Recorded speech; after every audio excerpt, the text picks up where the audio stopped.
What's up? It's your boy Chemist Nate. We are doing experiments out of the Thames and Kosmos Chemistry C500 set. And when you open this up and get at the manual, you'll find there's 6 chapters: effervescent powder, acids and bases, still and sparkling water, soap and body wash, Prussian blue invisible ink, and electrochemical reactions. Here, we're going to be going into chapter 1, effervescent powder. Let's jump straight to it. Experiment 1, beautiful bubbles. Place 2 large spoonfuls of sodium carbonate in a test tube. Then use the pipette to drip 1 centimeter of vinegar, which you have to supply on your own, into the test tube. There's step 1, there's step 2. Let's get to it. So I'm going to open this up, and if you're wondering why I cut that off, it's so that the lighting was still good for you to see what I was up to here. Now, we got some test tubes in here. We got some safety goggles. I'm going to put those on. Then there's a nice clean test tube. I got a place to put those test tubes here in the styrofoam. Well, I guess if I'd have taken the plastic off properly, I would have. There we go. I like it. Now, they want 2 scoops of sodium carbonate in there. If I look through the chemicals I was given, I'll find that sodium carbonate is here. Let's take a quick look at that. Na2CO3, sodium carbonate. Now, to get into the chemical, it's a little bit of work. You actually have to use this tool that they provided, this plastic tool. Jam it in, and then use that to wrench the lid off. I guess I spilled a little sodium carbonate, but as a chemist, I do know that it is not that dangerous. So I'm going to take a couple scoops of this, put it into the test tube here. 1, 2. I'm going to make sure the lid is placed securely on there. Yep. Put it back so I know where everything is. And then I'm going to need some vinegar. Now, I waited to get the vinegar out because I'm not a big fan of the smell of this stuff. But I'm going to pour some into a measuring cup anyways. I'm not going to need that much. I just need what they called 1 centimeter in the test tube. Now I'm going to put this on a black background so you can watch it happen. Often, it's easier to see chemical reactions happen on either a black or white background. Because this is a white powder, I personally think a black background is going to be best. I'm going to use the pipette, squeeze air out, submerge the tip, then release your grip. The empty space that you open up in there sucks up some of the liquid. We now have some liquid in there. I'm going to put it in. Do we know what's going to happen? Looks like there was a chemical reaction that produced some bubbling. Boy, I wonder what that was. If you shake it around a little bit more, you might get a little bit extra. Now you'll notice I have way less powder in there than I started with. Some of it disappeared somewhere. Now, if you're wondering what is actually happening there, I am Chemist Nate, so I will show you the chemical reaction. You are mixing sodium carbonate, that is Na2CO3, with an acid. Pure white vinegar happens to be acetic acid. This probably says it. Most of these, I thought labeling required, oh, there it is, 5% acetic acid by volume. So like 95% of that is water, but 5% of it is a chemical called acetic acid. Some chemists will write that as HCH3COO. Now, this CH3COO is the acetate part of that, and then putting the extra H on it, and that H is actually connected to one of the hydrogens. That's what makes it an acid. What ends up happening is a double displacement reaction. The sodium ions in the sodium carbonate pair up with the acetate ions from the acetic acid. You end up with sodium acetate, NaCH3COO, And separately, you have to pair up the H's with the CO3s. These are hydrogen ions and carbonate ions. Now, because of the charge each of those ions bring, the chemical formula you get is H2CO3. Lots of people call that carbonic acid. This is a double displacement reaction because you had two pairs and they're both swapping partners here. The H with the carbonate now, and the Na, sodium, with the acetate. Now, the interesting thing here is that that's a double displacement reaction, but you're creating something called carbonic acid. That carbonic acid is the same thing that produces fizz in pop, or soda, if you prefer to call it that. It breaks apart on its own to produce H2O plus CO2. Now, there's some chemicals you might recognize the formula of. H2O is regular water. CO2 is carbon dioxide, the gas that you breathe out. Thus, when you mix these two chemicals, you end up making two new chemicals, and one of them breaks apart to give you carbon dioxide gas. Wow, quite interesting. Experiment 2 says, where's the foam? You'll need a bunch of stuff. In a dry test tube, mix 1 large spoonful of sodium carbonate with 1 large spoonful of tartaric acid. Is anything happening? Then we're going to add some water to the mixture. What do you see now? All right, so let's do it. I got another new test tube here. Brand new. Now, they want me to mix some sodium carbonate. That's the same base that we used before.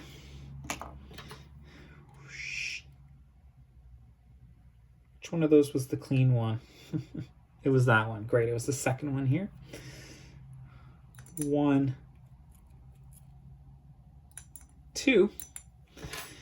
Make sure you securely cap that chemical before you put it back in.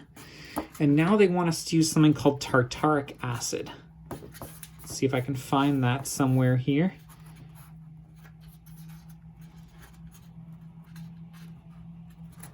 Huh.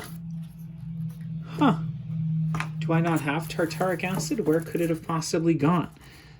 Oh, there it is. I just didn't see it there. Clearly says it there. The German is written first because I guess a bunch of this labeling came from Stuttgart, but that's not the point. C4H6O6, tartaric acid. Now, what you might have recalled me saying out loud is that the vinegar reacted with the sodium carbonate because it was an acid and brought that H that let the double displacement happen. This one has H on it. It's not written explicitly as an acid here, but it does say acid, so one of those H's can come off.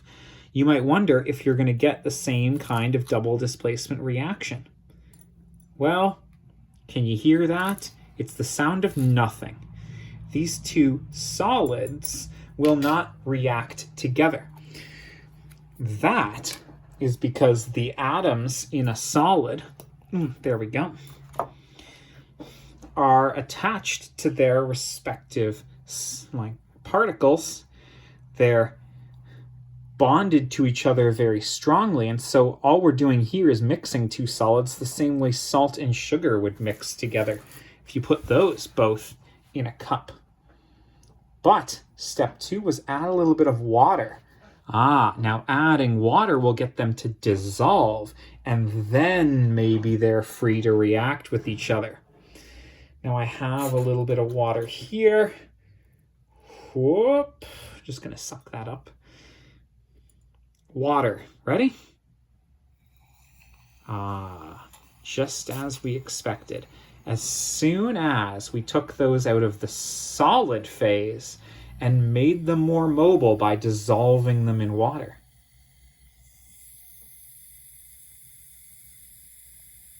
a reaction occurs and bubbles are given off.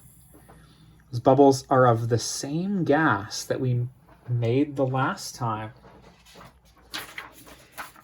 The only real difference between this reaction And the one from before is the acid we're using. This one was labeled as, let me take a quick look, C4H606. I'm going to write H506 and put the H out front just to emphasize that one of the H's is coming off and swapping places with the Na. So instead of it being vinegar, or rather acetic acid, you end up with sodium tartarate, C4H506. Now, you know what? I haven't been very good about balancing this chemical equation. That happens in grade 9 and 10 here in Canada. But you might notice that I had 2 H's here, so I would have needed 2 of these. I just wasn't balancing them for whatever reason. That's not really what you came here for, though. You end up with sodium tartarate and the same H2CO3 being produced. Any acid will react with a carbonate to give you carbonic acid, and therefore you will get bubbling. Now, what's interesting here is that this one turned a little yellow. Honestly, I think that's because I had something else in this test tube before and I just didn't wash it out very well. I apologize for that. It's supposed to have been clear. Oh, look at that. The more I mix it, the more solid dissolves and the more bubbling I get. Quite fun. I like it. I like it. Experiment 3. Flame out. In a test tube, mix sodium carbonate with tartaric acid. Cut a circular shape out of a piece of paper. Punch a hole in the center with the tip of a pen and insert the pipette into it. Fill the pipette with water and set it with its collar onto the test tube. Slowly drip water into the test tube. Wait for the foam to subside. Remove the pipette. Hold a burning match in the test tube. Does it keep burning? Perform the same match test with an unused, fresh test tube. Okay, so the point here is going to be that we're doing the same chemical reaction, sodium carbonate and tartaric acid, reacting to give carbonic acid, and then you get carbon dioxide. Does carbon dioxide affect the burning of a flame? Well, you might already know the answer to that if you know what's in a fire extinguisher. But let's take a look. Got my fresh test tube here. I'm supposed to mix some sodium carbonate with some tartaric acid. Now again, those aren't going to react until I add some water, because the solids will not react until the ions that make up those solids are mobile and can move around. Here in the solid phase, kind of fixed and attached to each other very strongly. So there's my sodium carbonate, check. Here's my tartaric acid. I just tried to twist it open. It doesn't twist open. You have to jam that in and pry it open with leverage. That's the way it goes. We're gonna take a scoop of that, put it in. Please note, it's not reacting yet because the two solids are not going to react with each other. There we go. Now, what we're going to do is have some water in a pipette, and we're going to add that slowly to this so that it slowly forms some carbon dioxide gas. But in order to make that happen, they want us to make a little collar.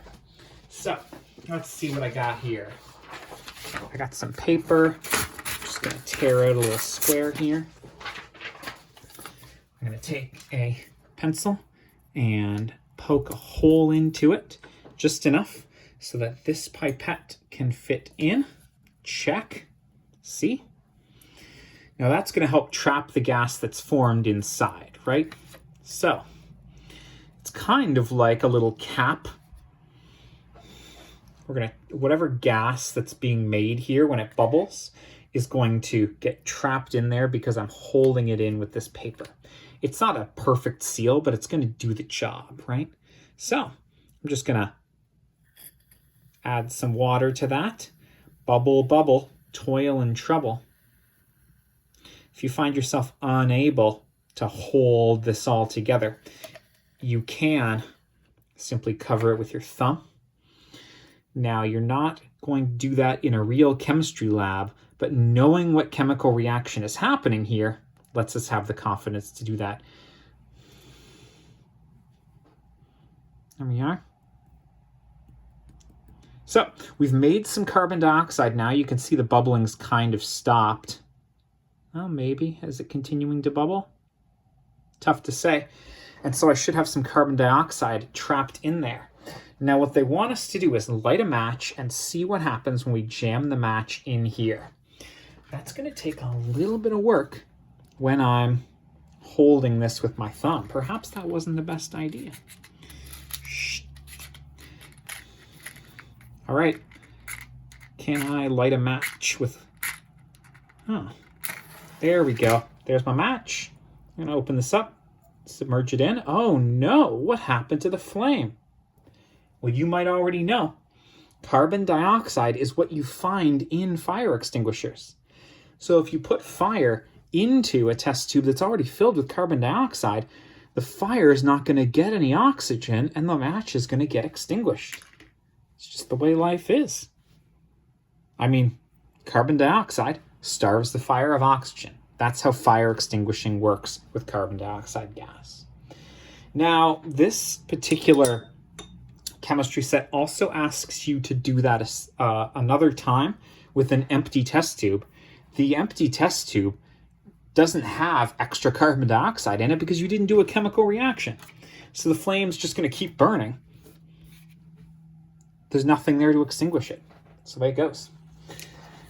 And lastly, we're going to make an invisible fire extinguisher here. We're going to place a candle on a fireproof surface. Now I have a candle here. Bam. We're going to fill a test tube with some white vinegar. We're going to add some sodium carbonate. And we're going to keep the test tube upright as the foam forms or bubbles.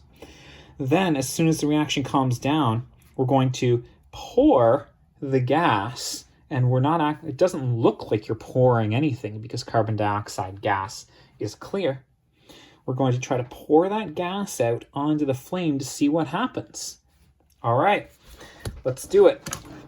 Now, I already have a test tube that has sodium carbonate and vinegar in it. So I'm just going to double down on that same test tube. I'm going to take this, add some more vinegar.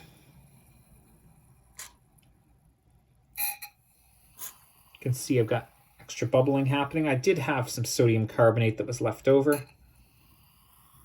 Oh my, look at all the foam that I got from that one. Now we're going to see if the gas that was formed there can help extinguish a flame. Now I'm just going to add a little more vinegar, get a little more gas to occur there. I'm covering it with my thumb. I actually want to preserve that carbon dioxide. Now I'm going to take a creme brulee torch from my kitchen and try to light this candle.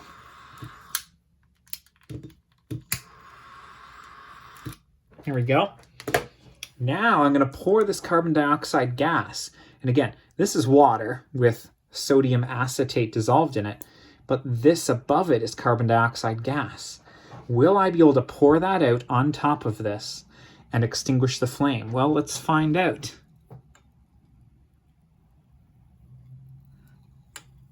It's actually not extinguishing. Perhaps I haven't created enough carbon dioxide here. Let's try this again. I'm going to take more sodium carbonate. Where's the thing that I used to open it with?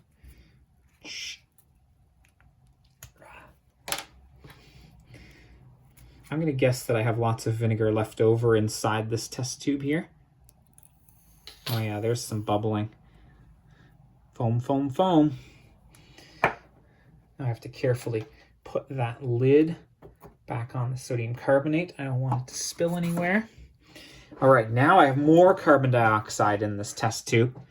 I'm going to try to let it go here. You can see the flame moving. It's not exactly extinguishing the flame. Perhaps that's why they ask you to use a tea light instead of a full-fledged candle. Oh well, what can you do? I tried my best. Didn't really work out though. There, that's how you extinguish a candle. All right, now that's actually it for the effervescence section of this. The next chapter is acids and bases. I'll make a new video with some of those. Thanks for being with me, exploring the Thames and Kosmos C500 chemistry set. Best of luck.